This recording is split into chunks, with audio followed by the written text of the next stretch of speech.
Behind me is the Delaware River in the approximate area where George Washington and his 2,300 men crossed on the early morning hours of Christmas Day in absolutely miserable weather conditions. The physical condition of the men was not good either. They did not have adequate boots. Some of their feet were bleeding because of the elements. And they had to not only get themselves across in boats, they had to get their horses, they had to get cannons, all of this. George Washington had a bad habit of devising wonderful plans that required precise timing. And the problem is that they had to weather through the terrible elements, cross this river, and then get on the other side and then make a 9-mile march to Trenton, New Jersey in order to get there before daybreak to surprise the dreaded German Hessians who were occupying Trenton. Now, this is what happened. That not only was it cold and nasty, very cold, as they were crossing the river, they were held up because of the elements.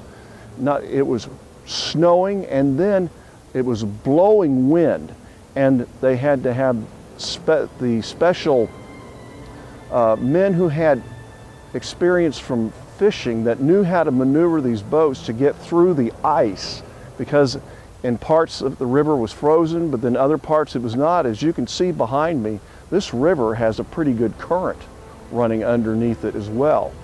And the boats were at extreme risk of capsizing, and many of the men did not know how to swim, so they were in a treacherous situation. Then as they were trying to get the men across the river, it started hailing on top of that.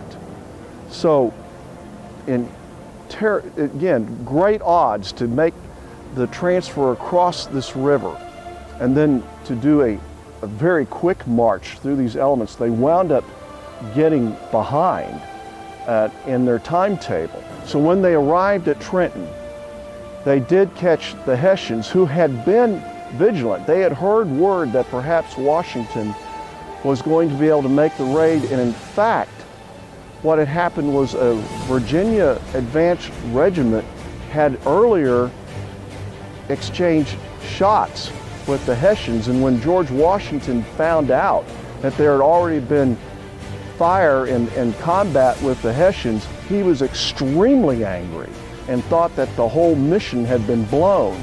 Yet out of desperation, they moved forward, and they still caught the Hessians, who had decided that there wasn't going to be any major raid because of the weather was so bad. And they went in, and of course you know the story, they were able to get their cannons situated in the streets of Trenton and bombard the barracks where the Hessians were, and there was combat, and the Americans only lost 23 lives, and they wound up forcing the surrender of the Hessian army there in Trenton, therefore creating the big victory that they needed to show that America had a shot of winning independence.